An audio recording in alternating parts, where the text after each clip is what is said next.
Hello, it's May 25th, and this is tip number 11 for the suspension process.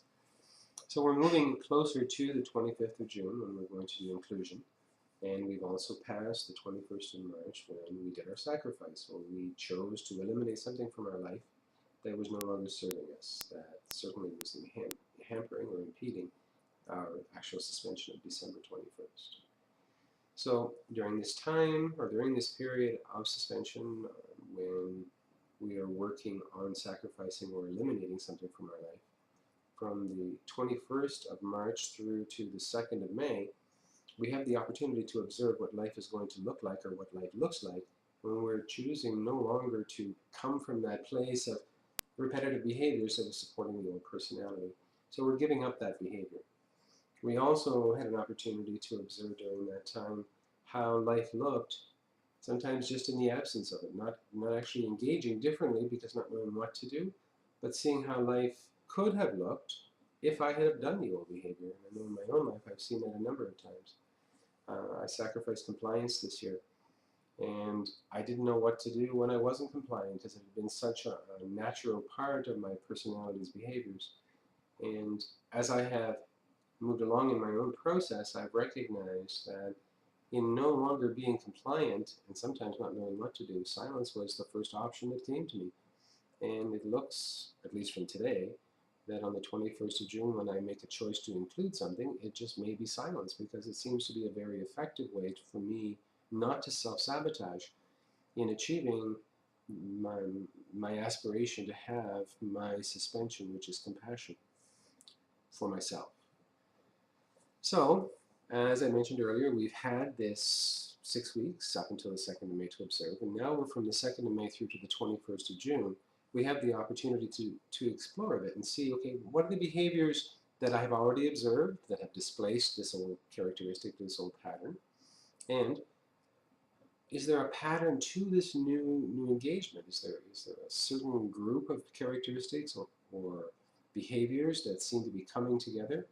And we will have the opportunity from the 2nd of May through to the 21st of June to explore a bit, experiment a bit, and see which one works best for us, which one is more comfortable for us. And remember, don't do the most difficult one.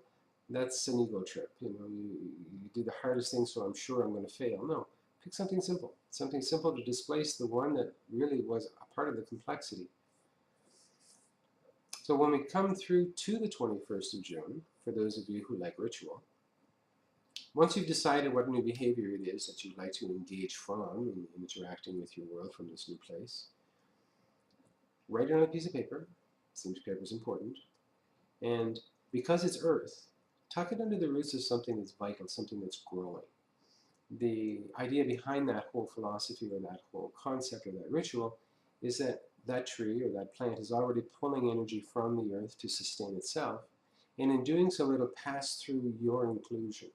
And in that process you're getting support as well from the universe and from those things that are around you that are so much willing to support you.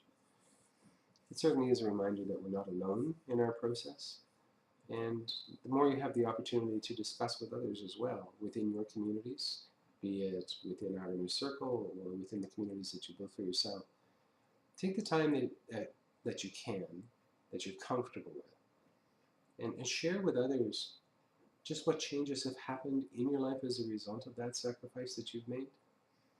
When we're talking with each other, we're actually not talking to the other person. We're talking to hear ourselves. Somebody else can tell me what's working in their life, and that's wonderful. I enjoy witnessing, and that's part of the role that I play in my communities.